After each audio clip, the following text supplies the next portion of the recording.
If you need more AI in your life, Anthropic's Claude chatbot is now an Android app. UK antitrust officials are now investigating Microsoft's hiring of Inflection AI staff. And Verizon faces a lawsuit after record labels say it profits from piracy. It's Wednesday, July 17th, and this is Engadget News.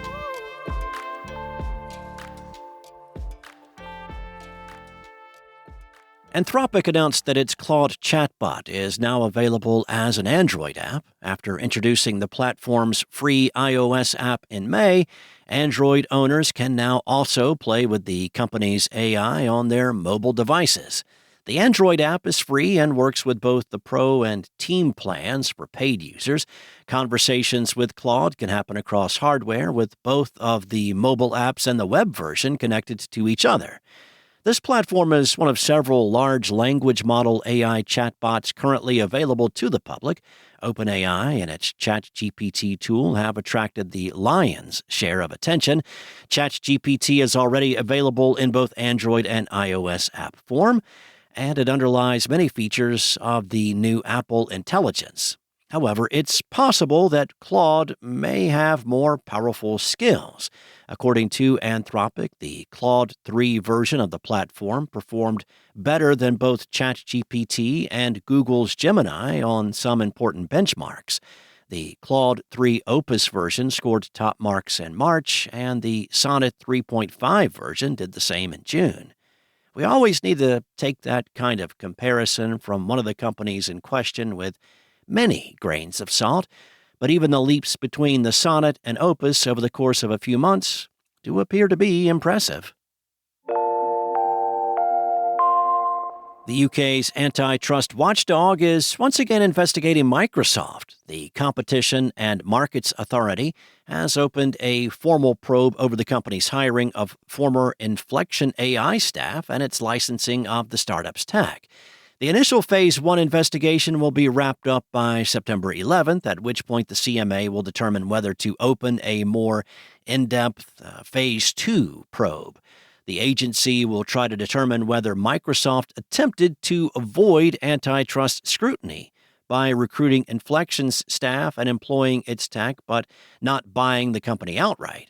It will look at whether the moves resulted in the creation of a relevant merger situation under the merger provisions of the Enterprise Act 2002, and if that has or is likely to have a negative effect on competition in the UK. Microsoft's Inflection strategy is also under the spotlight in the U.S. The Federal Trade Commission is investigating the situation. Microsoft last week gave up its non-voting observer seat on OpenAI's board in what onlookers believed was an attempt to evade further antitrust scrutiny. Microsoft has invested over $10 billion into OpenAI, which has also drawn the attention of the FTC and CMA. A group of record labels that include Universal, Capitol, Warner, and Sony has filed a lawsuit against Verizon, accusing it of contributory and vicarious copyright infringement. Verizon knowingly provides its high-speed service to a massive community of online pirates, the companies said in their complaint. Apparently, the plaintiffs have sent the internet provider hundreds of thousands of copyright infringement notices over the past few years, identifying subscribers who've been using Verizon's network to share copyrighted music via peer-to-peer file-sharing networks. The company allegedly chose to ignore them and continued to provide internet services to thousands of known repeat infringers, so it could continue to collect millions of dollars from them. Since it did not terminate the accounts of the alleged copyright infringers, Verizon obtained a direct financial benefit from their continuing infringing activity, so say the plaintiffs. The labels are asking for damages worth up to $150,000 for each work infringed.